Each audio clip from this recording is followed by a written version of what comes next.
Special guest today, hailing from San Antonio, Texas, a sixth generation Texan, the one and only Bruno Garcia, the man, the myth, the legend, a true sports fan at heart. Started his career in auto parts retail to navigating the insurance industry at USAA for 8 years doing that, and then got into Toyota, into Dr. Pepper, serving in HR, then continuous improvement, and then as a leader of 2 different sites, now at McCormick, doing it again. So that's a nice piece of your story we'll get into. Growing up in Texas, went to San Antonio High School. My family's from San Antonio. And I asked my mom, I was like, hey, Mom, is there a San Antonio High School? No, yeah. So, like, which one was it? Yeah, so San Antonio is kind of one of those cities where they ask you where you went to, where you went to school, and we don't mean college in San Antonio. We mean like where'd you go to high school? So I was fortunate enough to go to James Madison High School on the James northeast Madison.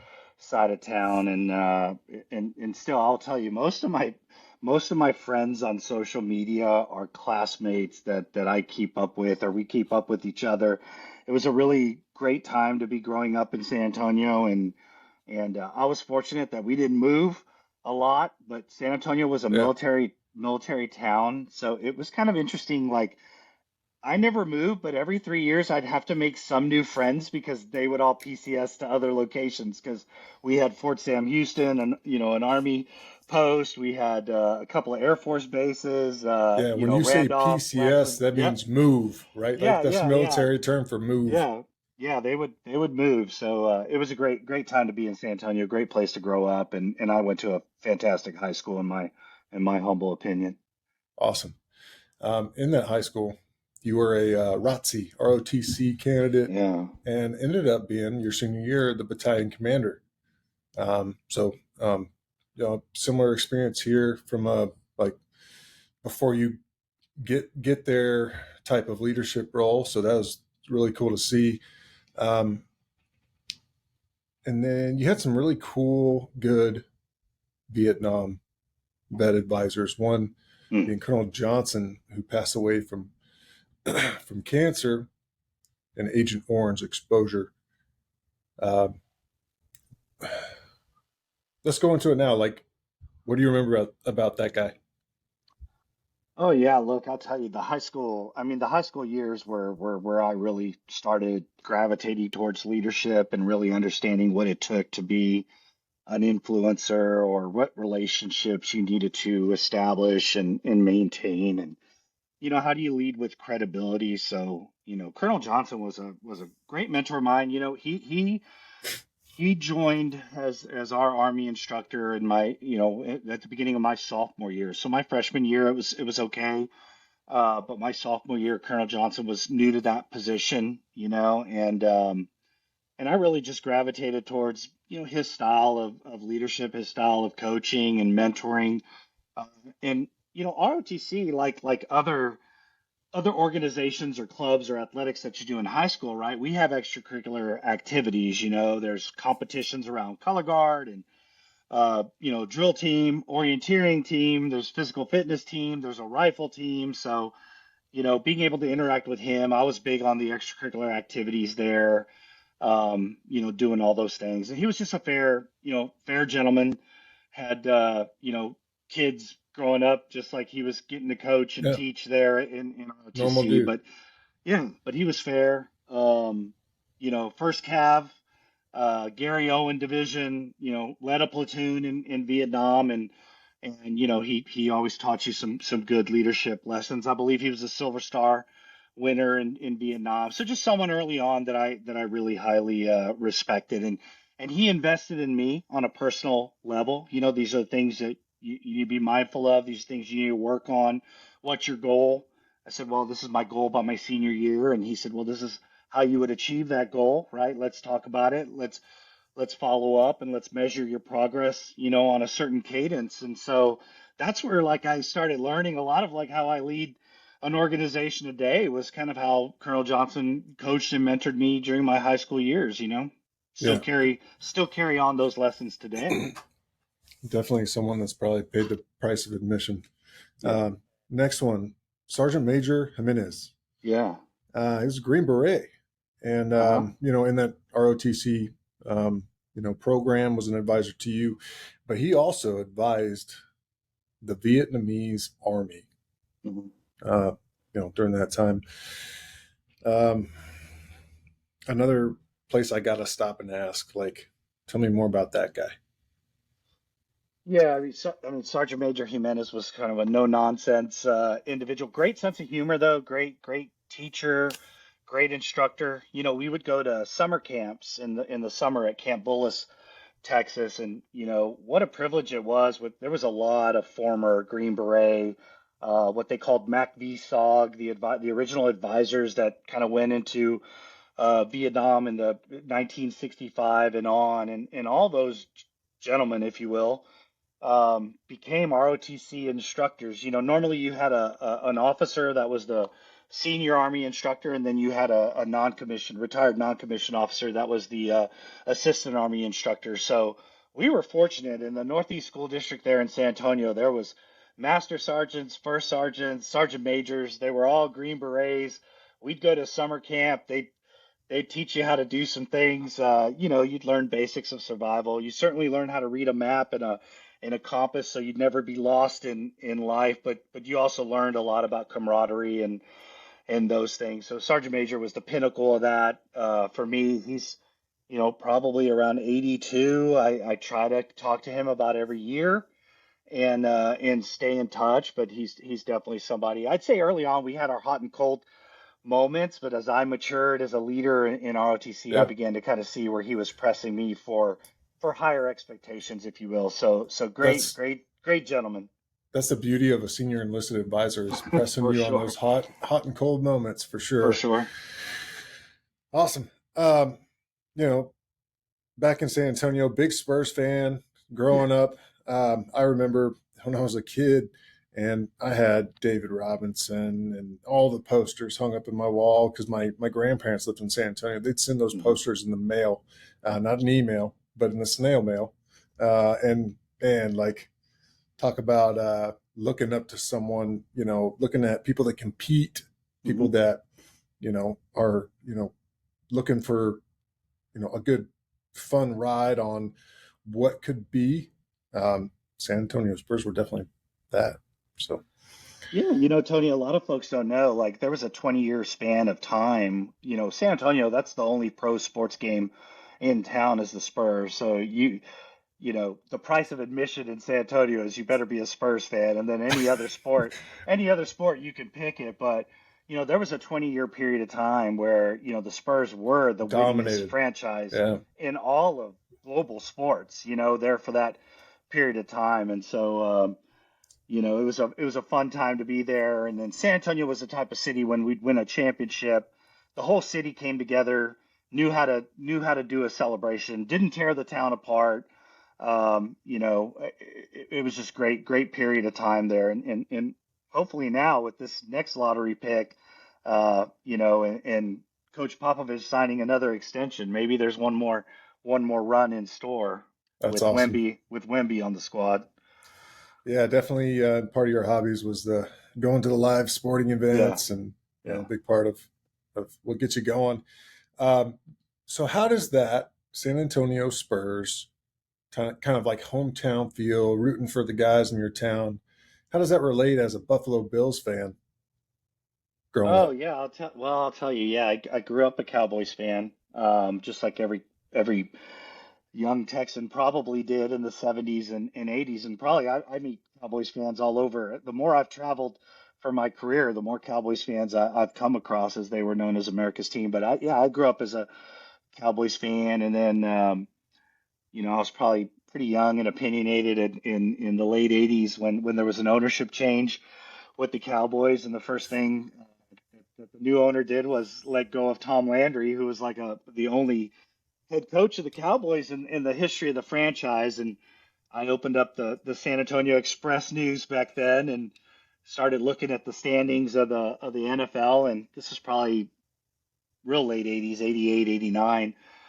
And just took a look at the Buffalo Bills and picked them as my next team. And the next thing I know, like the next season, they went to they went to their first Super Bowl, lost in a wide right field goal, but Jim Kelly had been a Houston Gambler. Thurman Thomas, who's Hall of Fame running back, Hall of Fame quarterback, Thurman Thomas had was originally from Houston, and I just really liked the squad. I liked the team, and then I got on that wagon and followed them to four straight defeats, and now 32, 33 years later, probably 34 now, 34 years later, still a Bills fan. Been to a number of games, and just always liked the fan base. There's only one Bills Mafia, but it's always funny because when I tell folks from that area that I'm a Bills fan, they're like, "How? Like, no one's a Bills fan out of the Western New York area.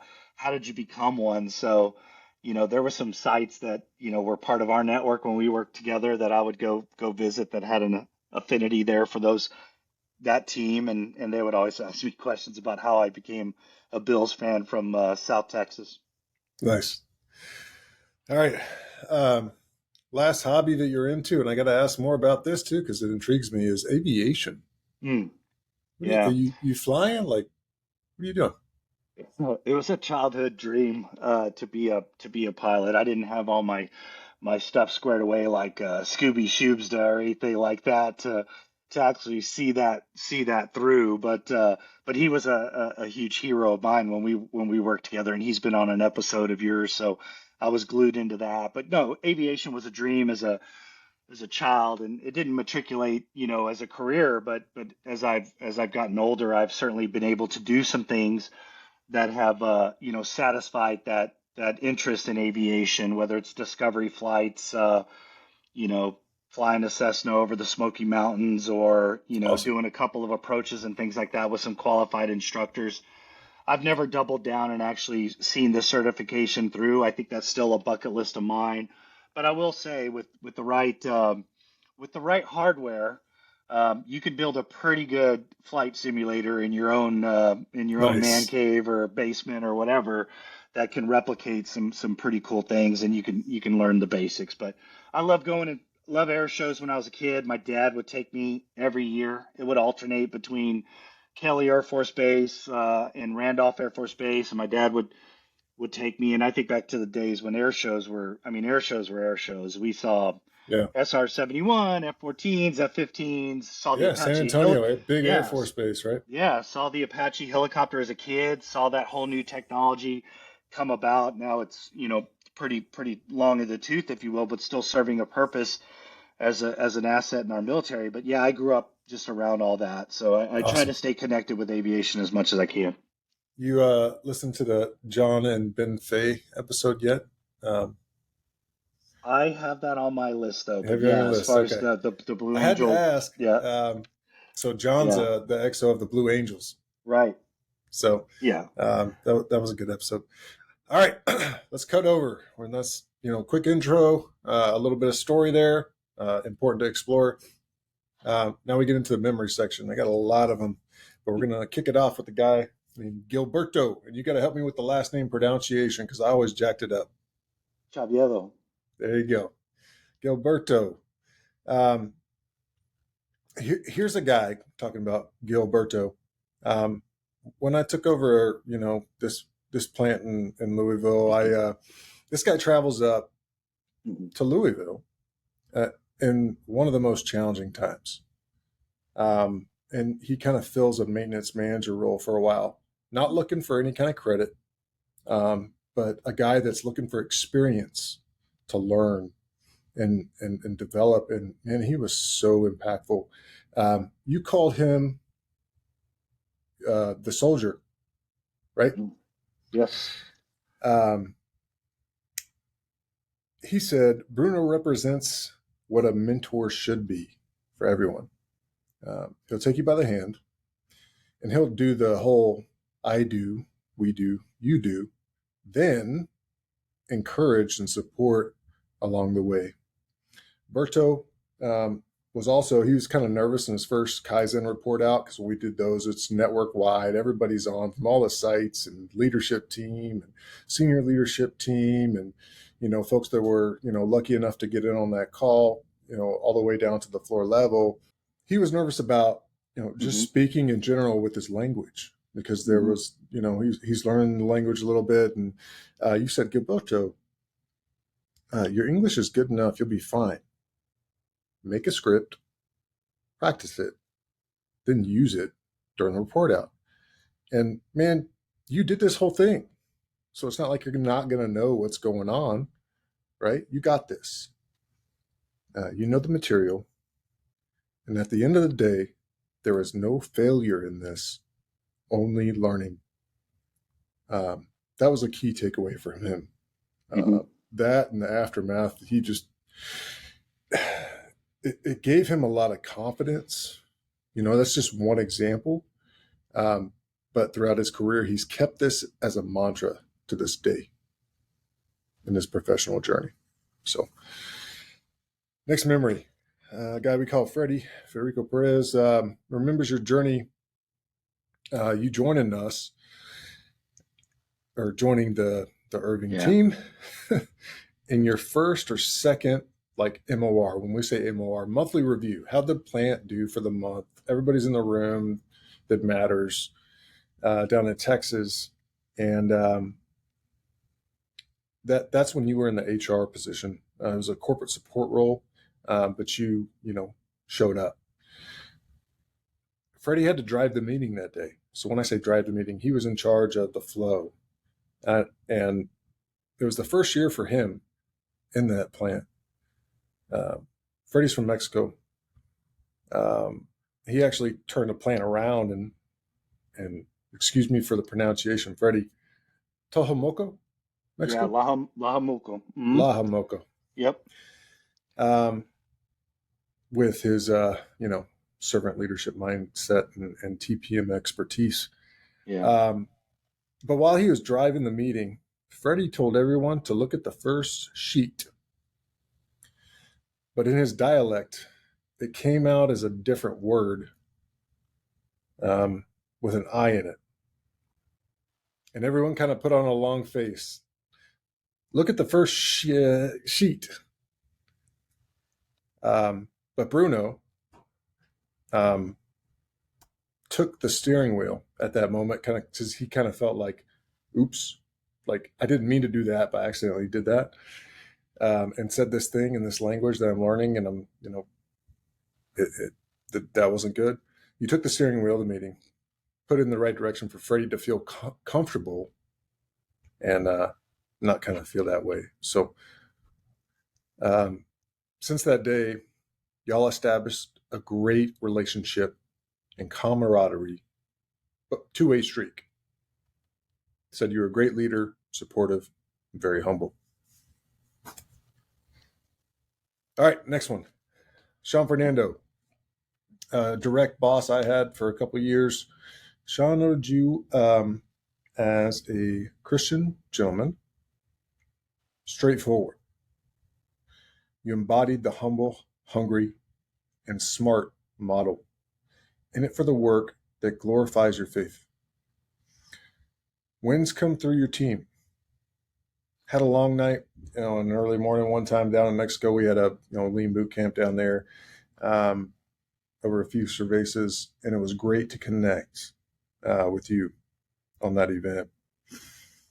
Um, when you were leading HR, um, when he was in the Texas plant, very genuine.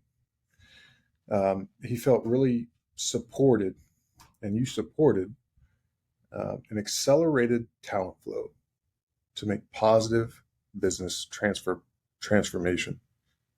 And along came the results. A top talent attractor.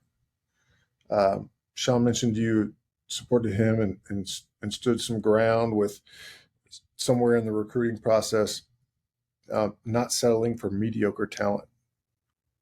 So he was a strong partner in our success. A guy named Sean and Ken also supported that talent drive as well with your support, which built a lot of trust there. Lastly, a servant leader, and very proud to call him a friend. Next one, Davies. Always remember Bruno not for what he said, but how he made you feel.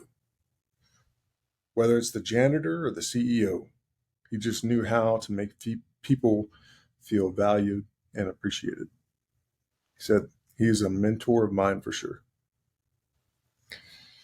All right, only two more. So, like I said, it's the longest memory page I've ever had. Two more. Next one, Fernando Cortez. A few comments from the boss's boss's boss a few years back. Bruno was a humble student of lean and solid leader. Biggest memory he had of you when you led the first lean boot camp for the supply chain. That was the first plant manager club thing that I ever went to when I was in my early years. He said the way you approached the team, content, and heart that you put into it was second to none. So genuine as well, talking about you. Also, many great memories of you leading Knoxville. It's the largest coffee plant in the company. And it's a very complex operation that needed hard work, leadership, and coaching. He's always been hard on the problems, but not on people. Solid professional. Last one, all right? So a guy that goes back 30 years, a guy named Rodney Souza. You guys worked together when you were the manager at Pep Boys, and you were only, 21 years old? Yes. Yeah, he said you had a great sales spirit about you. He also said you were a string bean back there in the 90s. Maybe not, Yeah. Yeah. It was a little lighter. A little lighter. Yeah. Rodney had started a ministry later down the line. He sent you a Bible. Yeah. That you shared a thankful sentiment on that, like that kind of like lifted you up, and he felt that echo. It was encouraging, and it was great to connect with you after 20 years. I already know you because we talk, semi frequently, and your ability to connect and keep people, of the past motivated or, eyes on the prize is a big deal. And you can see that in Rodney's comments. He said, you're a man that sharpens confidence. Sounds like exactly what Gilberto said. Confidence in his friends, peers, seniors, subordinates. Didn't surprise him to hear that you were leading the folks that you were leading today or have in the past. So, and I'm going to go and throw one in there. And you know this, I've told you this before. I've always wanted to communicate like Bruno, because Bruno could walk in that room. You're the kind of communicator that can transform, that can help understand the why. So awesome to have you on today. And I appreciate it. Dive into your story. Okay. Yeah, I'll tell you, it's great to hear so many memories. I would say, like my greatest joys have always come from working at something, working as a team. So when I hear those stories, some date back to 30 years, they were all things that I learned. I like being a part of a group. I like being part of a team. So when I think back to the high school years, it was everything that you learned about how do you come together as a team and compete and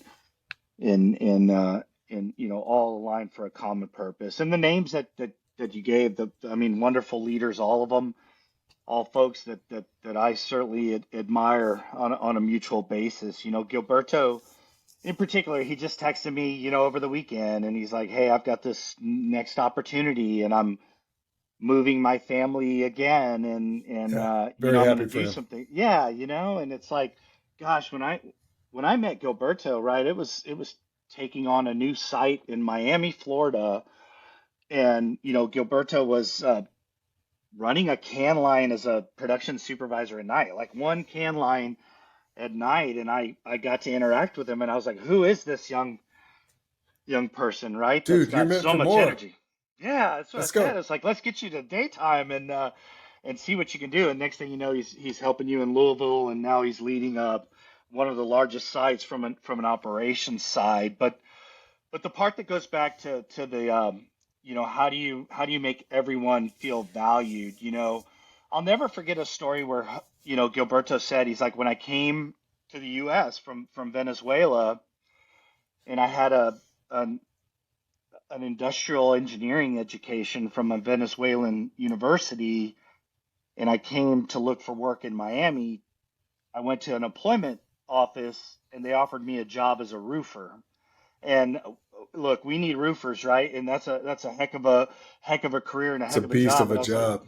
but yeah, but it was like, we're looking at an industrial engineer here. So I made it a mission, to find opportunities for those individuals. And then yeah, Freddie, great relationship with Freddie. So much mutual respect. There was a time when I had received an award, and Freddie said, "Hey, I want to recognize that Bruno received this award." And I was like, "Wow, that was really great of you to do." And he said, "In my culture, we have a tradition, and I'll translate it, but he says, we honor those that have achieved the merit for it, right?" And it was just really cool there. And then Sean, Fernando, like you.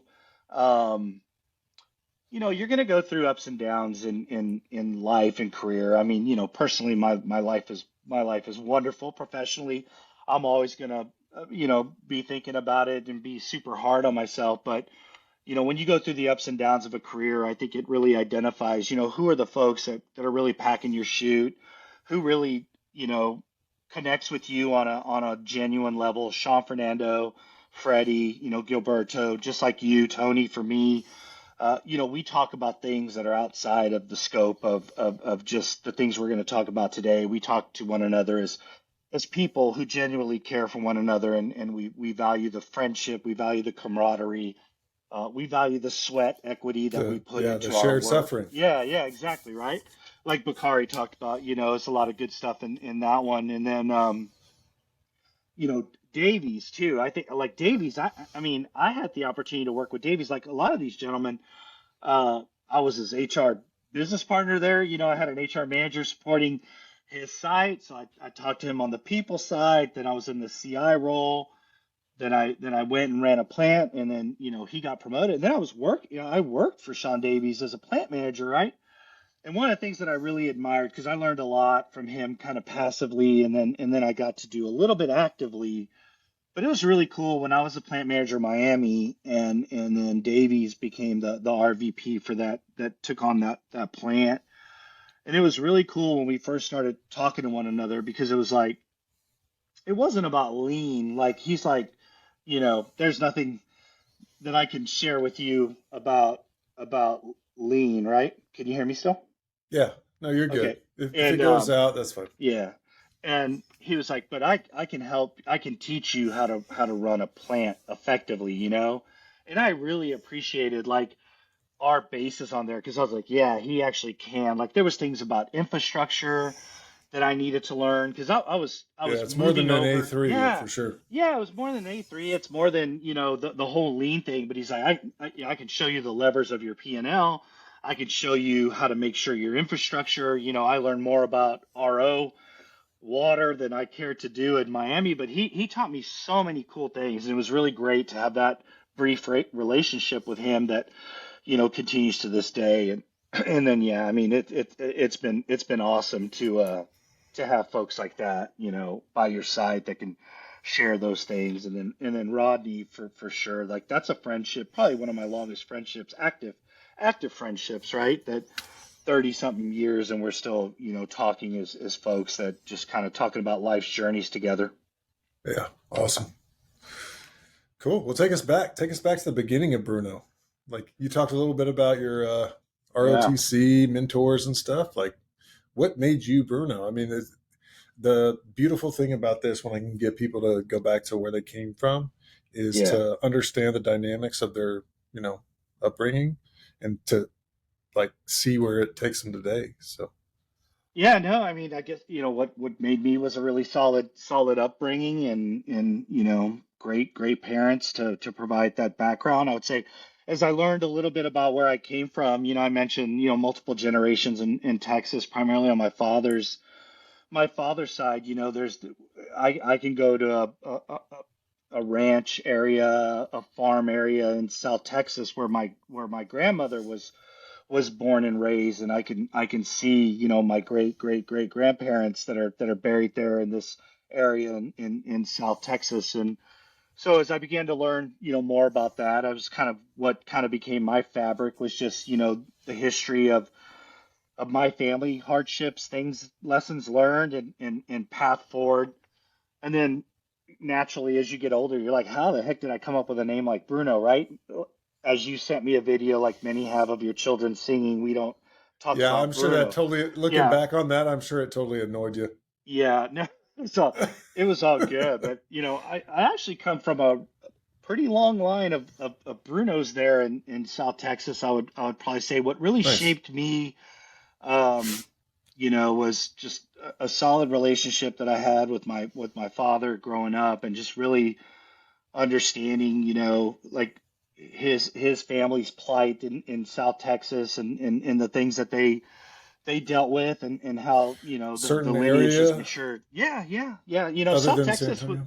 yeah, further south than that, not quite to the Rio Grande Valley, but, there's a small town in South Texas called San Diego, Texas, which is probably 150, 160 miles south of San Antonio, about 10 miles west of a town called Alice, Texas, and maybe 60 miles west of a town called Corpus Christi. And that's the hub of where my family roots come from. Nice. Um, my grandfather, who I'm named after, Bruno Garcia, was he not only served in World War II, he fought in World War II. And I we're just, very fortunate. I've Yeah. had a little bit of time on my hands. I just got done with Yeah. a few movies surrounding that, and it just makes me like ultimately, Yeah. again appreciate where we live, right? Yeah, no, I mean, for sure. I think, my grandfather leaving that small town with a seventh grade education, enlisted in the Army in January in 1941, which was actually before Pearl Harbor, right? We didn't enter the war until, December 7th, 1941. So my grandfather had left to go seek, a better living for himself, and joined the Army. And then Pearl Harbor occurred, and then, he found himself Second Infantry Division, so Indian Head, which is primarily a Texas unit of war fighters, if you will, and he was one of those groups that trained, for multiple years while the war was going on, for the eventual invasion or liberation of France. So fortunately for me, because I think it played a big part of me being able to be born, and my Yeah. dad being able to be born. My grandfather landed on Omaha Beach on D-Day +1.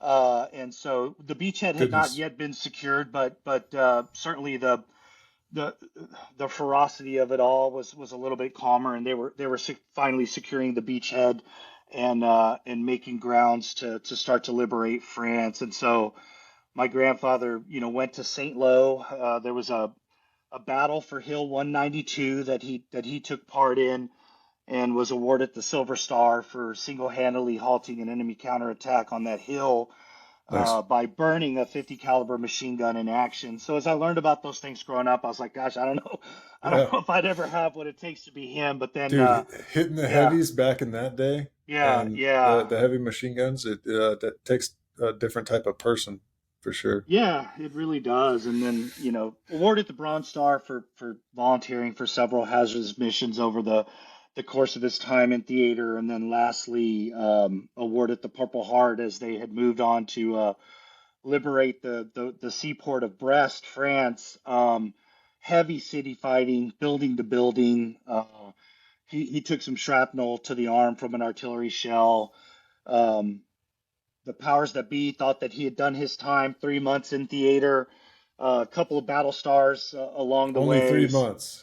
Silver Goodness. Star, Bronze Yeah. Star, Purple Heart in 3 months, and then returned back to the States to convalesce and recover, and then entered into his civilian life. So that to me is always, the backstory for me. That's my DNA. That's my what I live to aspire to, demonstrate or be for people, provide value to society, grow and develop people, be a good teammate. Like, that really framed the box really well for me Awesome. growing up. And then, my dad modeled the same values, was in the Air Force during the Vietnam era, stationed in Thailand at a time when B-52s would take off there every 90 seconds to go bomb the North. So, it was kind of interesting because as I grew up and expressed an interest in ROTC and things like that, it was always interesting to kind of, you know, see my parents probably coach me for something a little bit different than that experience, and so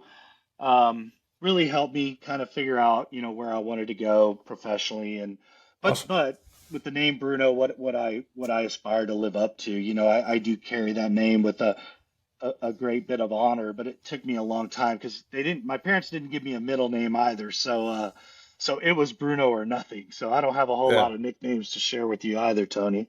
I got you. That's good. That's an awesome story. Thank you. So what comes next? Yeah, I think as we think about coming out of that period of time, I'm proud to say I was a dad really really young. At 20, my oldest daughter's Lauren. She lives in Houston, married, two children, so I'm a granddad also. But there were times when I had to really think about what my priorities were. So it taught me a lot about like you can have your plans. I actually had a plan to be a history teacher, right? And those plans got Awesome. interrupted. And that's where I really doubled down on the automotive retail experience. But it's just like, if it's one thing I would share, is like you'll always have your plans and your ideal situation of where you want to be. But there are 100%. times when you're not going to get there and you need to navigate, how you navigate through that, how you continue to grow, learn, and develop through those periods, and how do you find really happiness and purpose and where you're at, right? I think it was taught to us not too long ago where it's like we don't have to do things, we get to do them. So really trying to find those opportunities to get to do things. So it's interesting that I learned about, like, yeah, I was in automotive retail and leading a store at a young age, but I was learning a lot about cost and staffing and scheduling and all those things I use today. I was learning at an early age, and then while supporting a family, and then um, probably the biggest break I had was when I got into the insurance industry, in a call center environment. This insurance company primarily specialized in insuring members of the military and their ex-dependents, and I got to really learn about like what do values in an organization really mean, and so I got to learn the insurance industry.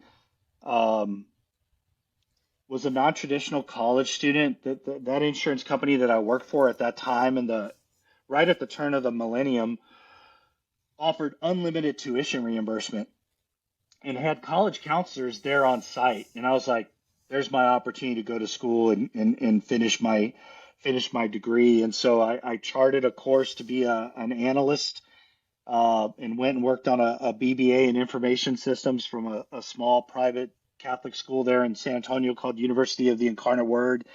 And Yep. got done with that in a couple of years. Uh, Became an analyst. Kind of followed my path that I wanted to do. I was presenting a lot of data and materials on a monthly basis, so I A lot got of to. value in that, I think.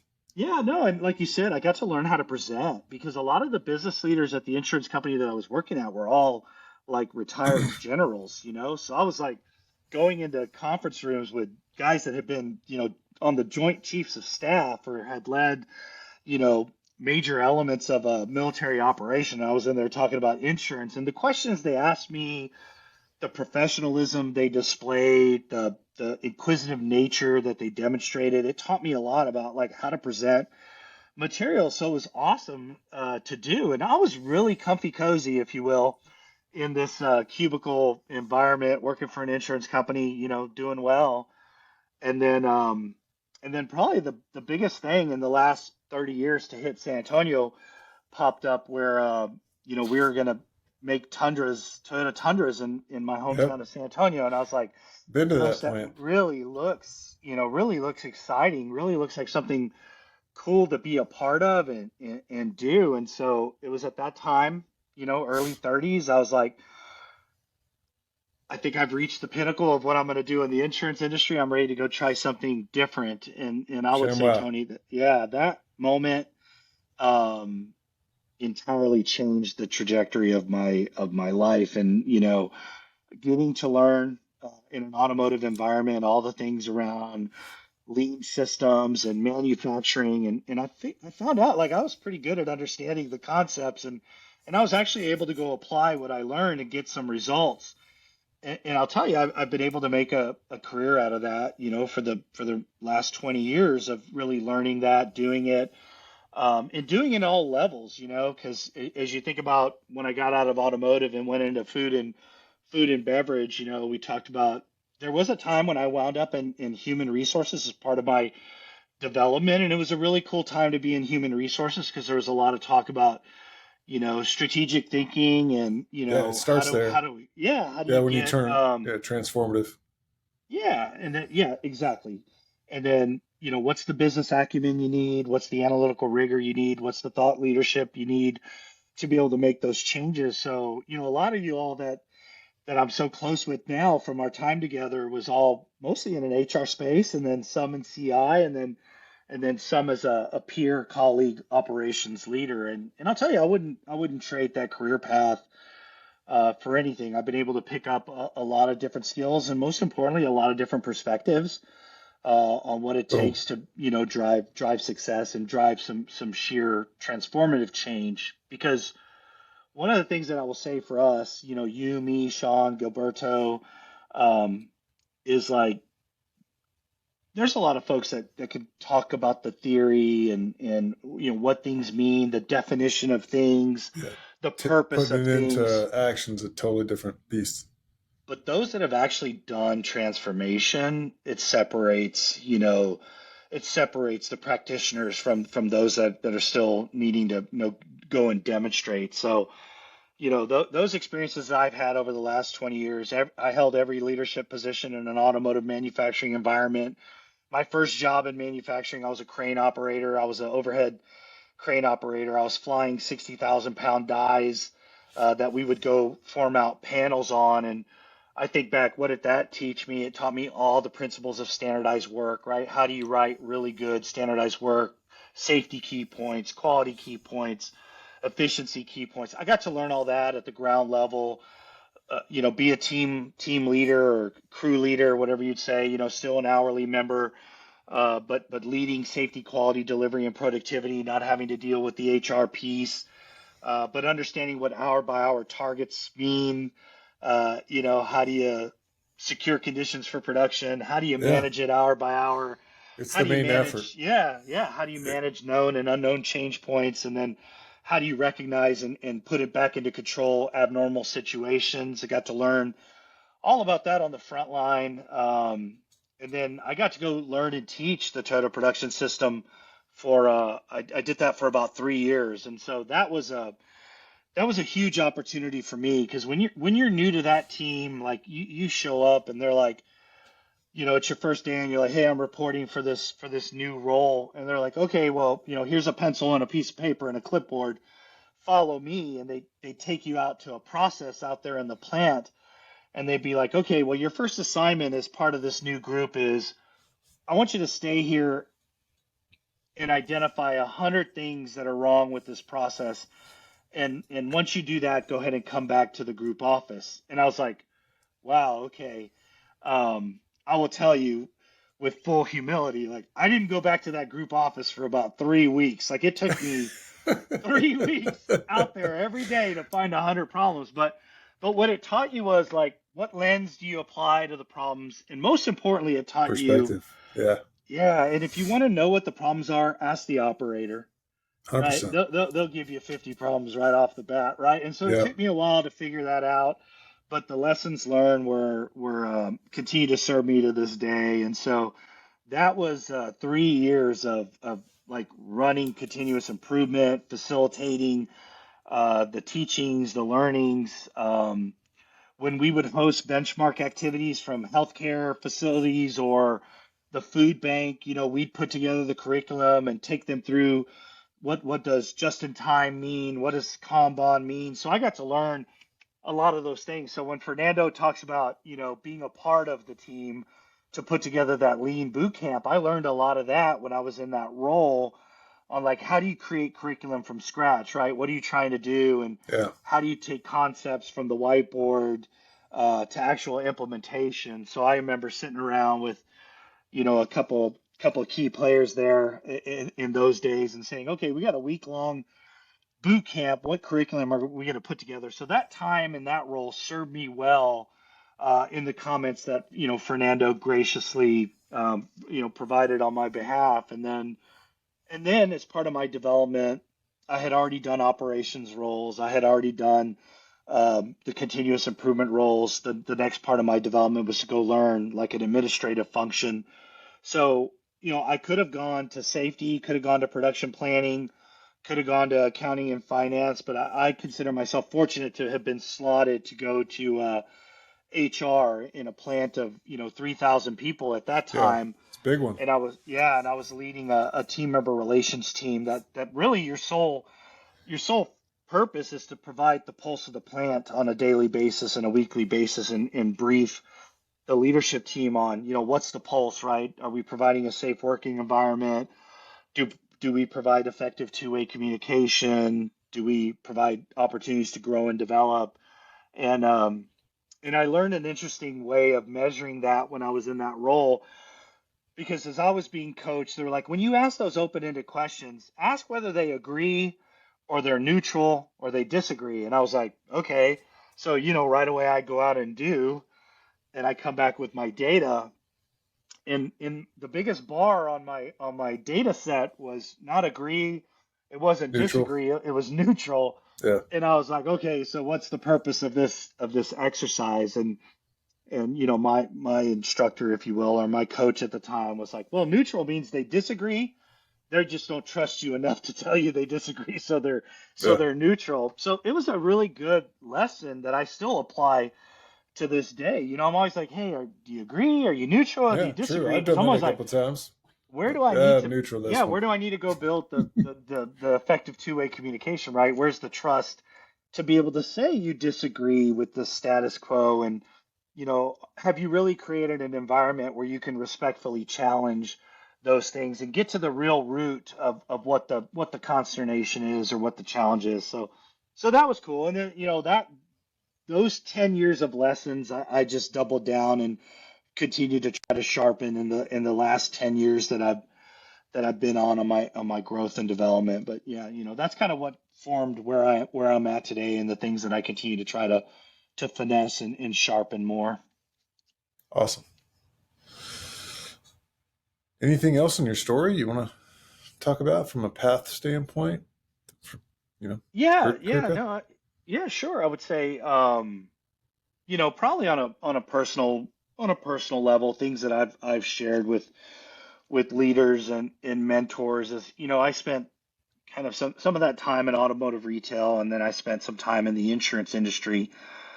And so where I'm at now, it's like I didn't have that traditional manufacturing experience, right? Like I didn't come in on a traditional path where I was an engineer and wanted to be a process engineer, and then went and got a little bit of shop floor time to fill the bucket, and then gradually moved up into leadership positions and stuff like that. And it's kind of interesting now as I've gotten older, when you go from being the youngest, kind of got some good runway in the room, to where you go to being one of the oldest in the room. I don't know when that happens, but I'll tell you, for everyone, it happens. And there was a time, probably 5 or 6 years ago, when I was so focused on, where do I need to be in the title pathway? Like, if I'm this old, where should I be? My boss is here, my boss's boss is here. Experience working is the same, and things like that. And so, I've had to really calibrate and be like, well, where do you belong? Like, where are you happy? Where do you add value to the organization? Where do you impact? So, I say all that to say, like, do I aspire to be a multi-site leader and get to the next level in my career and be an executive? Sure, that desire is always going to be there. But if it doesn't happen, like I'm good with that because where I'm at, leading sites, leading large organizations, growing and developing people. I'm at this vantage point now where I'm not looking at me, I'm looking at that next generation that's entering into manufacturing. I've got Same some way. young production supervisors, right? Production managers, department managers. They've got plus one, plus two, plus three potential. And I'm like, as Sean Fernando would say, right? What is your purpose, right? Where are you supposed to be? This is a great spot where I'm at, and I just focus on internship programs. How do we share what manufacturing is to the future workforce generation? How do we coach and mentor them and say this is where we're at? This is the history of manufacturing. These are the things on the horizon. Leadership will always matter.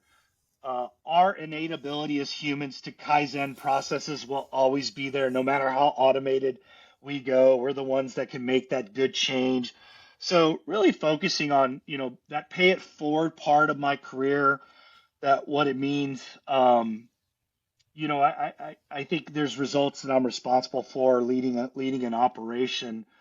But I have kind of wrapped that all up with said my number one priority is continue to grow and develop people so that manufacturing continues to be a competitive advantage for the organization I'm working for or for the future of our society here in the US. It's like the experiences that I have, I want to make sure that I share those and kind of relish that opportunity to do so. It's not so much about scale and scope now as it is about the impact to do that as an individual contributor or a leader of an organization. And that's kind of where I'm spending my calories right now, really getting a lot of good energy out of that. Yeah. Awesome. Getting good energy. So I got a lot of good energy out of a documentary I watched last night. Yeah. That documentary, because I've been going to sleep a little bit later at night, as I'm thinking and pondering Yeah. and drawing up plans. My basement's full of scratch notes on Nice. posters and stuff. So, because I'm a visual learner, I recognize this. The last podcast I did, which, when I did the video, I looked at my intro and I'm like looking up and right, up and right, up and right, visual learner. Right. So I was like, hey, what's Yeah. that? Because I know there's things with that. I looked that up and it's like, okay, so 65% of people are visual learners, Mm-hmm. which is what we do, which is what we Mm-hmm. strive to be in Yeah. a lean manufacturing, facility. I'm like, oh, okay. So when I'm narrowing down the things I need to do or like what I want to do, it's all about the servant leadership. It's about the visual factory. It's about, my body's telling me up and right, Yeah. visuals, training, communication, get out in front of it. But the documentary I watched last night was it was called One More Mile, Mm-hmm. and it's a little excessive in a couple ways, but it really hit home for me, um, based off of a. So basically, there's this race in Tennessee. It's a 1.1 mile loop, and there's no end in sight. The last man standing wins. And the guy that won it last year was a guy named Chad Wright, and he's a Navy SEAL. And obviously, the guy that won it last year, he comes in and he's got a big old chest. He's beating on his peacock style. And obviously, that attracted me personally. I'm like, oh, I want to watch this. Okay, here's a guy that's coming to a competition. He was the big guy last year. And now he's blowing smoke, pounding his chest, and said, I'm going to do it again. Watch. I love that kind of stuff. Yeah. But as he opens it up, hey, I'm a common man with an uncommon desire to succeed. A lot of what you've already talked about today in your story. And there's another guy he's talking about through that whole documentary, kind of a guy that he trained with and was kind of coaching him throughout, the training process. This guy goes, does Chad have a weakness? Yes, he does. His confidence. Right. And what I've already described has already told you that. Yeah. But let me finish this out before we keep moving. Um, when I'm watching the documentary, I'm thinking it's mostly, what's this thing about? It's about winning that war with yourself, long distance, endurance, fortitude, mind over matter. Um, the race director at some point says it's a hard thing to watch, but it's a beautiful thing to watch at the same time. Another thing that Chad says is a man's limit is determined by the strength of his enemy. Um, and he didn't say this part, but I'm going to expound upon it. Determined by the strongest thing, the strongest team within your arena. He ends up winning it after 222 miles, 38 hours. They got a couple of, I think there was maybe 4 20-minute breaks to lay down and get some sleep. They climbed the altitude of Mount Everest from sea level, plus 10,000 additional feet, then down again throughout that process. His final words, there was down to 2 people, and his final words to his final racing opponent was, I couldn't have done that without you. Isn't that awesome? It sure is. It sure is. I particularly like the part about no finish line. How do you enter a race where there's no finish line? And I think about, Yeah, the whole spirit of continuous improvement, right? And it's like, there's no shortage of gaps, right? There's no work true. without problems, and we set out to work on a problem, and then it's like, you focus on something, you measure it, you visualize it, you track it, you put a lot of sweat uh, into it, and you achieve the target. And then what's the next thing that happens, right? So we'll now raise the bar, right? Yep. And you'll always have a vision of what's your ideal, and always understand your current, and always be able to visualize your gap. But I think what's interesting about you sharing that with me, and I got to watch the trailer at least so I could get calibrated, was just how often do how difficult is it to socialize, motivate, inspire, and influence on endeavors where there is no finish line, right? Yep. That in and of itself, right, is something. And I think about, while not as dramatic in our manufacturing environments as that type of physical contest that Chad was entered in, it is that same type of process rigor, process discipline that we apply in our workspace that keeps me motivated, right? Inspires me to get Yeah. out of bed every day, No, right? obviously I watched it last night. I thought it was cool. I'm going to talk Oh, about it today because I like to do that in these podcasts. cool. But Yeah. I thought his closing comment really tied into you personally, out of the memories, out of what I know about you, out of your path, was I couldn't have done it without you, Mm, right? With his final race for opponent, sure. that, and while he's cocky and his weakness is overconfidence at sometimes, his ability afterwards, because he's playing a mind game with all those runners at the same time. You Oh know yeah. that. Oh yeah. Is I couldn't have done it without you, is the humility behind it. Yeah. And he probably started there in the beginning to get him where he's at. So, anyways, I'll stop talking about that. And And I let's think get it's good though, Tony, because what resonated with me on that statement is I do a part of my growth and development in the last couple of years was tending to look at other sites, other plants as competition yeah. It's rather not apples to apples. It's apples to oranges. rather than benchmarks, Yeah. or opportunities to learn from one another, or to inspire one another. I mean, on the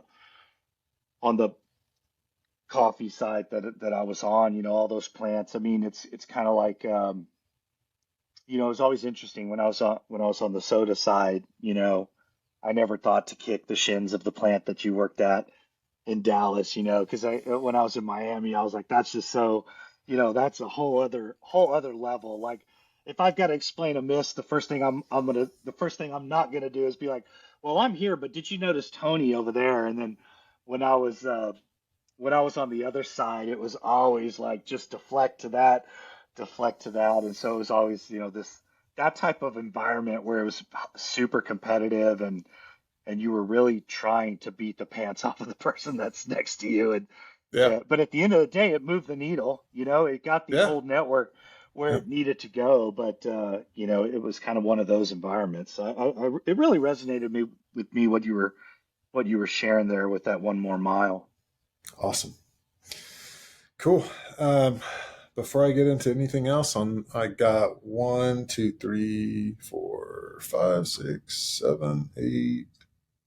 questions. That's a lot. Okay. Yeah, Anything else from the career before we dive into those questions? I'm good, Tony. Thank you. All right. Um, any personal life breakthroughs that you've had? Have you had any of those? Yeah, no, for sure. I think I've always kind of lived within the professional sphere.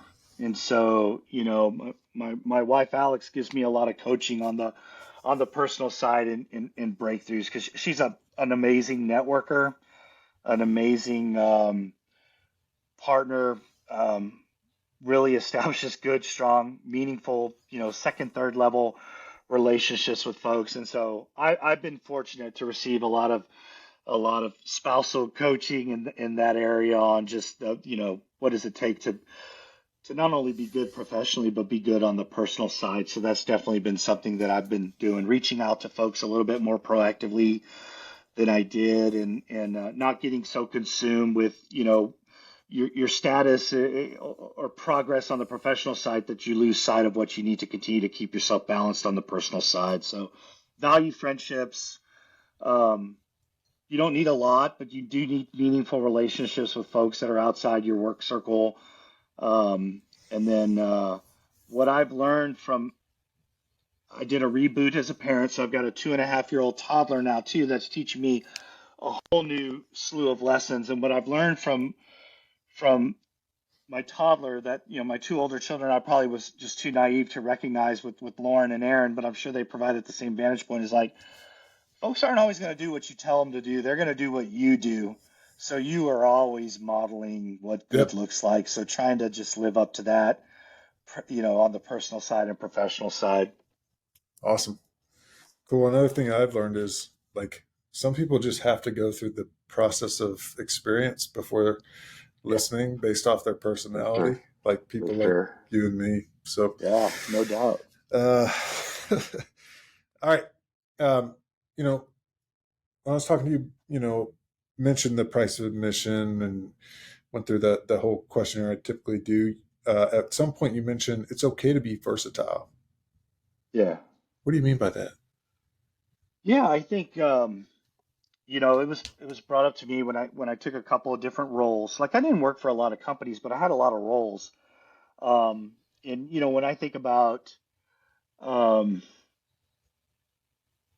from a regional perspective, leading HR on a regional level, just working with nothing but people challenges, right? We know people metrics impact business metrics, and thinking about the business with an HR hat on, and then Yeah, and then people metrics are the foundational yeah, TPM house, right? exactly, right? And then another role, it wasn't up, it was always over, right? The roles weren't up, but they were over, and it was like, um, hey, you know how to facilitate a Kaizen, right? Yeah, I can do that. Hey, you want to lead a lean track and go work on a multi-million-dollar yield reduction and in a plant and take four black belts with you? And I was like, yeah, I'd love to do that. So went and led Kaizens and moved totally out of the HR space and went and got to lead a lean track. And then it's like, you know, hey, our and I'm like, what's next, right? Do have I done enough, right? Have I done enough? And then it's like,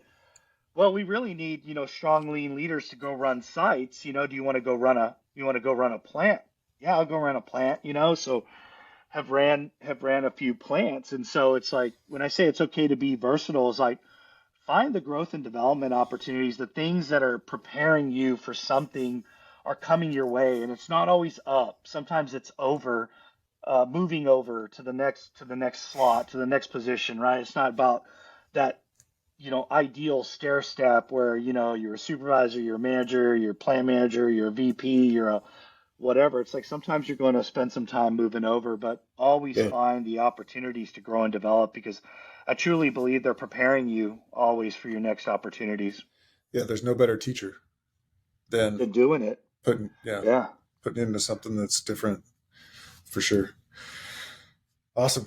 Uh, how do you remain self-aware? I mean, for me, I always try to think about, okay, this happened. What could I have done better? And here's my cadence and all that kind of stuff. For you, how do you keep your self-awareness? Yeah. I mean, I'll tell you, I mean, the last 4 or 5 years, right? The significant operational challenges our industry has faced and things like that have required different types of leadership styles along the way, and I think I've tried a number of them. And I've learned from I've learned some significant lessons with certain leadership styles, and Yeah, I've learned others with, mine's definitely with changed over the course for, of the last 8 years. for sure. I think back, and it's like for anybody, right? Because, I deal with some colleagues or some associates that have been with an organization for multiple years, 30 years, 40 years. And, a lot of times we talk about change, and I'm like, well, are you the same person you were 5 years ago? Right? When you think about organizational change, are you Yeah, the same person you were 5 years ago? Well, think maybe of it the was amount of at. change. I'm gonna throw in a Yeah, quote here. I'm not reading it. I'm just trying to yeah, remember it, but I think it was Adam Grant. I got my book stacked up. Think Again was the book, yeah, yeah, and he was like, if you don't, maybe it wasn't him, but don't quote me. If you don't look back on yourself a year ago and be like, man, I was a dummy yeah, back yeah, then you're not doing it right, yeah. right? No, for sure. And I recently had an opportunity, as if you change a role or you change, you change your positions or something like that. As I'm sure you're focusing on is like, how do you go recalibrate your mind? What books are Yeah, you reading? Okay, I reflect on my lessons learned. What are the things I'm going to do better? Where do I need to work on? And so I always kind of refer back to those 21 irrefutable laws of leadership, right? And yes. gosh, it's like It's on the talk about top of the, my stack, yeah, man. the law of Big Mo, the law of buy-in, right? And there's great stories, and it's kind of like, the one thing that I've learned by failing is like, man, you can have all the strategic vision in the world. You can have the most massive toolkit, know everything there is to know about lean, have the background, do it all. But if there's no leader buy-in, you're just out for a walk, right? Yep. There's nobody following you. So I think the self-awareness part is really about before you go and start launching your visions and your strategies and all your great Yeah. ideas, how are you assessing through self-awareness if you've got the buy-in or not, and how are you proactively asking for feedback in a one-on-one way? You got to have that cadence and things like that. Otherwise, sometimes in a manufacturing environment, the day-to-day will consume you. But you have to have that cadence and that moment where the folks you work with know you're going to be asking them for feedback, and then Yep. know that you're going to demonstrate the humility and self awareness to take that feedback as constructive and meaningful and be willing to make changes, because Yeah. Take sometimes the the way you're action. hardwired, right, you've got to totally reprogram the way you think about things and the way you do things based on the leadership team you have in the moment too, right? Like what True. worked with one team doesn't work. And that's one thing I learned, by being able to lead a couple of different sites, was each team was so different, Yeah. and what motivated or inspired was totally different. And so I had to change, my style through the feedback I was getting and being able to read a room and understand the nonverbal communications too, right? Because like you say, 70% visual or 65% visual learners. Well, let's say there's a lot of nonverbal communication going on 100%. that you have got to cue in on, or you're gonna miss your mark as a leader. No doubt. And as I strive to hire a diverse, you know, strengths and weaknesses type of team, Yeah. and whatever I do, there's a little give take in each spot because like there could be some overstrengths in one area, and hey, we work on the weaknesses. We work on the opportunities together, Yeah. right? And we try and get better there. But sometimes those strengths kind of overpower in different areas that not a lot of people see. So, For sure. next question: who's your best mentor? Favorite mentor? And I know a lot of people say they have, multiple, and if that's the case, that's fine. But I always try and seek out that one. Maybe it was a life turning point or like a lesson that just like struck you that just really hit home.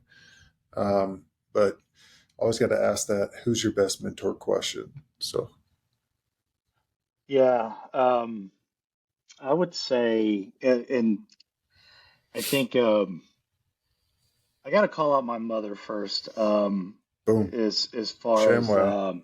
has always mother's intuition, always given like really sound advice. Kind of understands things at a much deeper level than I really probably didn't think about. The older I've gotten, and the lessons that she's been able to teach. And so when things are really tough, I've always used my mom as a sounding board. Yeah, Said, hey, you might not know what I'm doing for a living per se, but yeah, what do you think about this dynamic? Because most of the unbiased, time, yeah, loves you to yeah, death. Like, yeah, and most of the time, the look, the coaching I always need, it's not operational. It's the people side of things, yeah, and because that's what you need to get your results, right? I mean, that's what you need to be effective most is important. the Yeah, the connection. So, just the mentorship there. I would say just, from the personal standpoint, how am I approaching my work, my life, my efforts from a personal side? How should I be evaluating frequency, severity, the potential for this to be much bigger? She's always given me a really good lens and a good vantage point on there. And then I would say, on the professional side, um, from a mentor, I will tell you, it's been a band of brothers and sisters. To call out one would be a disservice to so many, because there's been a lot of folks that have invested time in me or given me things, those little nuggets that you pick up on, like yeah, how to tell your improvement story with a waterfall chart. Like the moment you're taught that and you're like, how clear and simple is this, and you use it. I mean, there's just the coaching and development. I have found those moments with a lot of folks that I've interacted in, and there's just so many. The list would be too long. Everyone has always invested in me that I've come across, that would be on that list, but it's a top-notch list, and several of the folks that you shared memories of are on that list, and then those that date back to my high school years. But my yeah. mom is a really strong confidant of mine that I've really relied on personally and professionally. Awesome. Lucky to be able to do that. 100%. With your mom, makes sense. With the professional band of brothers, also makes sense. That's a good Yeah, story. That's a good journey. When you can go through that path and you have like, I've got all these people around me that I just took so much away from, that when you walk out of that, it's like, I don't know which one's the best because I got, X, Y, and Z out of, exactly. these five different people. That's great. Uh, what are some of your most rewarding experiences? Maybe it Yeah. was a year, maybe it was a month, maybe it was a day. When you walk away from this experience that you had, what made you like put your head down and like, it's nothing but Z's after that? Yeah, well, I mean, I would say winning is, as you know, with your athletic background, winning is fun. Shamwell. Yeah, I like to win. I like the art of the turnaround, the fourth quarter comeback, the I do root for the underdog type of thing. I would just say hitting certain new thresholds, taking teams to places that historically we have not been, or the moments. I like nice round numbers. So when, if the target's 46.5, I like 50. If the target's 97 million, I Yeah. like 100 million, Take those it to the type of whole things. number. Yeah, get to the whole number and then sustain it, right? Lock it in, wedge it. Yeah. I like the sustainability piece. It was said to me not too long ago by one of those mentors, and you've heard it. Setting records is fun, but really the wins come in being able to sustain those results over time and lap your results and be able to really build the muscle, and then you really know you're growing and developing folks. And then I would say those moments are right in line with Gilberto's story, Yep.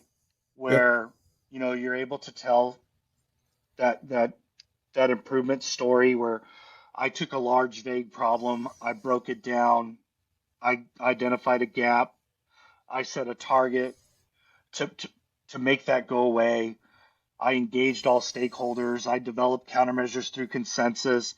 I implemented those right in a speedy and timely manner. I didn't find 10,000 ways I shouldn't do what I just Yeah. said would be the best thing to do and Another see one. those through. Yeah. Yes, if. Yeah, exactly. And then go tell those. So those are the wins I like. I mean, I like celebrating those wins. I like base hits more than home runs, quite frankly, right? So Yeah, 100%. are we moving the needle? You can really build some momentum around that. And there's been a number of those, right? Whether it's one particular line or a lean track or a plant that you're taking to, the next level. I mean, those are the things that I find a lot of joy in. And at the end of the day, when you talk about improvement, that the people that are actually there doing the work can say for themselves, we did this ourselves, right? We got there. No one got us there. We Yes. needed a facilitator. We needed someone to show us the path to improvement, the methodical, linear, and logical path that we practice for improvement. That to be that facilitator and see that growth and development is those are the things that motivate me about my profession and what have kept me Awesome. in this type of work for many years is to be able to do that. Oh, and you get to do that every day. It's always interesting because Planting the seeds. yeah, sometimes people think they know what you like to do actually. You could be a trainer and you're a very effective trainer and they're like, well, there's a thought that you only like to train. I'm like, no, I enjoy training, but I can go be a trainer in any role, right? You can be a trainer in the HR space. You can be a trainer in the CI space. You can be a trainer leading the organization. So it's like find the things that that you're good at. That was the one thing I actually liked, Tony, about HR because you could always kind of tell what folks like doing in HR. The ones that like doing investigations were always doing investigations, and the ones that like trading were always giving training, and the ones that like talking about T&D or staffing or succession planning were always or talking about payroll issues. Yeah. You kind of It's pick your mate. You another pick your example major. of those different type of personalities. Yeah, As you build a team in yeah, HR, you got all these different buckets of yeah. what people are talented with and what they want to do, and you just got to place them in the right Exactly. spot, right? That's it. That's it. I uh, I asked that question because I know you have a lot of rewarding experiences in your background based off the memories, right? What people say about you. Yeah. And another reason I asked that is because that's the same page that I'm on is because I've been doing some thinking and I've been writing down what's your biggest accomplishment and thinking about how do I answer this question. Hmm. And it's about the folks that wrote some of those recommendations for me. And I'm thinking, oh my Yeah. gosh, you just because when I get asked like what's your leadership style, I'm like, I don't want this to be like something that I had to make up. But those recommendations help me build what is my leadership style based off of my greatest accomplishment, which is not a plant turnaround. It's not, you know, doing all these other things that hit a metric. It's around um, what do people say about you when you're not in the room? And Yeah. I think you just said the same thing. So I had to ask. No, I agree. And I love the way you tied that in. I think that's a really good reflection for both of us. That's a solid. Awesome. Um, so going into attracting top talent, Hmm. another thing that comes from the memories. How do you do that as a Bruno? Attracting top talent, and how do you make that happen? Because it did work. I experienced that in the Texas place. Yeah. Well, I think you got to be looking in the right you got to be looking in the right places. And I think we used there's multiple strategies that were at play there when you think about, what role did junior military officers play in that? What role did that folks, that maybe had been good number ones at certain sites and were ready to take the next level? Where did they fit? I remember having conversations, around your development as well. And it was like, when is it time for, Tony to be a company commander, right? And go and do those things. And so, um, I tended to look at four things, and I got this vantage point through some coaching from one of those mentors that was very significant for me. Um, and it was like, what are you measuring when you're interacting with these candidates and stuff? And it's like, what's the organizational fit? How much runway is there? Where's the current state of their leadership skill and capability? And how much do they know about lean? And, at the end of those conversations, how do you calibrate on a scale of like 1 to 4? So there's nothing in the middle there. You're either north of 3 or 2 and below. And how do you have those conversations and how are you assessing for it? And, one of the interview styles that I really liked, um, from the same individual that cued me in on the fit, runway, lean, and leadership model and how you measure that was I like, know who that is. how do you understand the whole body of work there? Like, I mean, there was questions about like, so tell me what what did you like to do in high school, right? And you're starting to understand the whole thing, and then figuring out where they got and stuff, and you're starting to have conversations that are much deeper than tell me about a time you took a line to, five Yeah, percent efficiency improvement and stuff like that. You're really kind of figuring out because that's the thing you got to ask. The questions are when you say, well, what is fit? Organizational fit? Like, are they going to fit in here? I would say, how do they fit with this team and the way we think and the way we're yeah. wired, right? Are they at the same at How the can they you add know value on day one plus e- explain or show the value in 3 months to gain yeah, some true credibility? Right. yeah. And are you really getting to like, what am I measuring here? I want to measure clock speed and horsepower, It's right? intangible though. Yep, It's yep, a feel. It's the yeah, intuition. It's the I don't know. I need to pull out that book again. 2021 yeah, Irrefutable Laws of Leadership, but right. it's in there somewhere. No, but it's in there. But I'll tell you that model, because I didn't create it, but I fit in real well with how to facilitate and how to do it and how to align. Because, um, I think that was one of the things just coming from a manufacturing background before I moved into the HR, regional role in supporting lean transformation from HR was I had the, I had the manufacturing background so I could understand if I was a business operator, what am I looking for, right? What are the behaviors? What are the actions? What's the thinking way? How critical are we Mindset. are we thinking about Yep. these things? Yeah, it was all that was it too. It's like, yep, you got some technical knowledge, you got some practical skills, but do you have the mindset to succeed Yeah. where Are you we're going to be a in the victim environment? or are you going to be a That's continuous it. improvement leader? Yeah, yeah, for Yeah. sure. Awesome. Well, um, I want to take this moment to say thank you for doing that in that point in your life because it paid dividends for sure. And Cool. Good to hear. I was a customer of that. If you could go back and tell yourself to do something differently, what would it be? What would you do?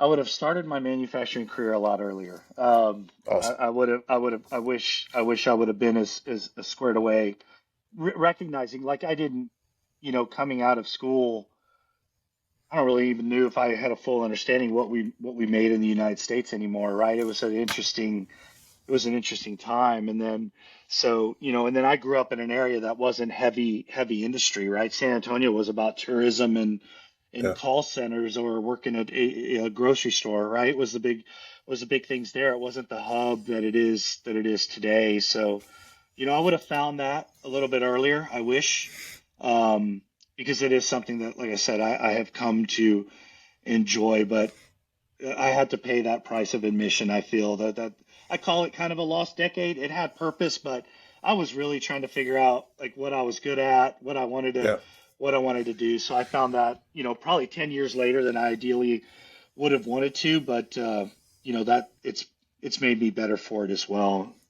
As I think about you, your path, childhood, ROTC, and my path, you know, there's a lot of untapped resource within the military that needs to get into manufacturing. For sure. On my recommendation, and what I hear from you is your recommendation, as quick as you can. You just need the right person to lead you, and um, I totally understand that. So uh, definitely an untapped resource. Just need more military folks coming into that ballpark, and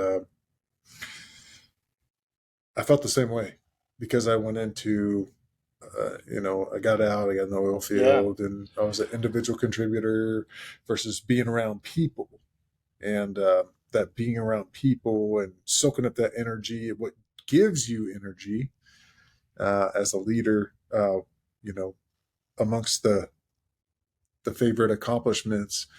Um, yeah, there needs to be more folks in this, I think. So, uh, I would with the say that I was, not to cut you off, but no, go for it. it was taught to me when I was in one of those HR roles. Um,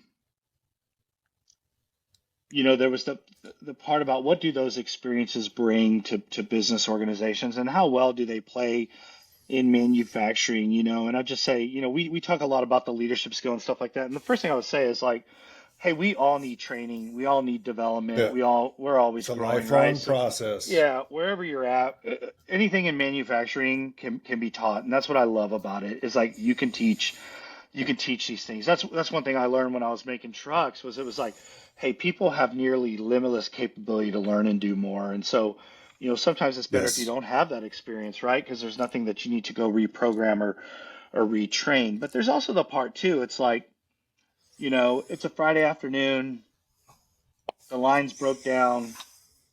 or We're a gonna stay late. Saturday, or a We're gonna Saturday stay night. late. Yeah, we're gonna stay late. We're gonna stay late tonight, and we're gonna solve this problem. But it's not a complication to Yeah. that type of individual. I don't think. But to be in a situation, right, to have experiences where you're in a tough situation and you need to embrace the suck, right? And the only ones that are going to get us out of the situation is you and me, you know. Right? Let's work on it Love to have together. the love to have folks with those backgrounds by your side in a manufacturing environment is all I would say. It's a, it's a it's a hell of a behavior to have by your side. Folks that have had those kind of Yeah, experiences and dedication and commitment for sure. exactly. Uh, any final thoughts to share with the listening group based off of before I get into the price of admission because that's the next one.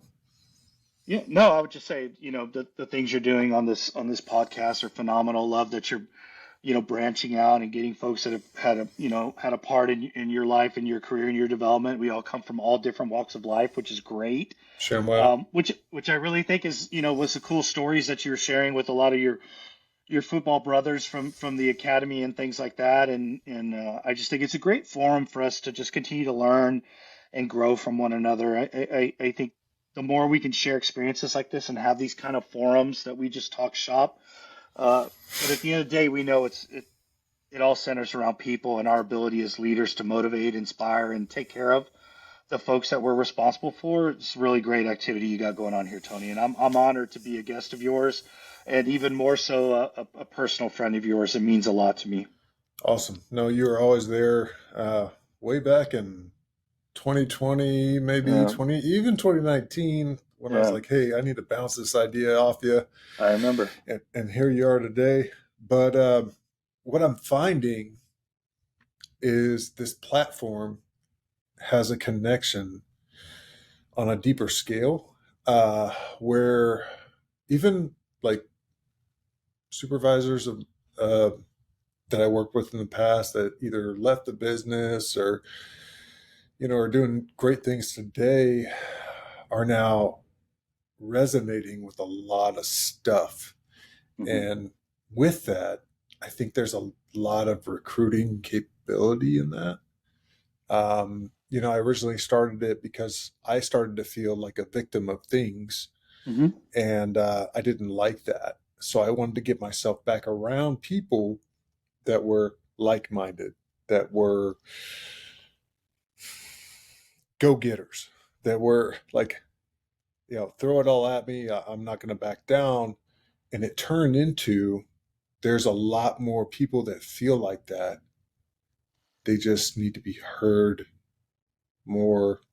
And I think there's a lot of potential behind that, especially, with the world today. So wanted to throw that out there before I got into your price of admission because Yeah, we're kind of on that topic. But now's the time. What's your price of admission? let's say it's twofold. Number one is develop the maturity and confidence to be clear on what you need for your own success, and to be humble enough to ask for it. Where you need to close gaps.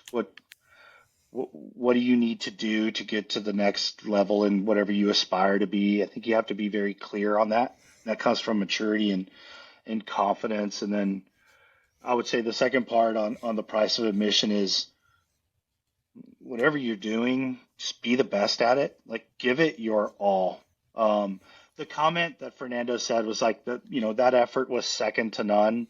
That's you know, that's what I've always strived to do. I mean, leave it all out there. At the end of the day, I go to sleep knowing that I did it to the best of my ability. I didn't leave any discretionary effort on the table. And it's proven to be my price of admission.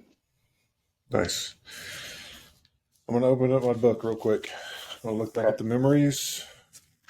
And I had so I yellow highlight the page of things I want to say, but I throw a few pink highlights in there uh, of things I want to say twice. One is, from Gilberto, at the end of the day, there is no failure in this. It's only learning. One for Freddie. Um, at one point, you took the steering wheel of the meeting for Freddie to make him feel comfortable. From Sean Fernando. Wins come through your, as in Bruno, team. Supported and accelerated talent flow. Made a positive transformation in business results. A top talent attractor. Uh, I didn't get to the other ones, but um, you know, a few other things that you mentioned: chase the opportunities, not titles. Own your development. It's okay to be versatile, um, and that you need to be the best version of you. Team first, and deliver on commitments. Yeah. So, what's your wife's name? Alex, right? Yep. Um, tell her thank you for your time tonight. Will do. I appreciate it. It was an awesome conversation. I've definitely taken away a lot of things as I take notes for my book that I'll write one day. It might not be tomorrow, but maybe in 10 years. But I can see man, that. Awesome conversation. Yeah, that's good. All right, brother. Thanks, man. It's good seeing you. Awesome seeing you. Have a good night. Likewise. All right, partner. Take care. Thank you.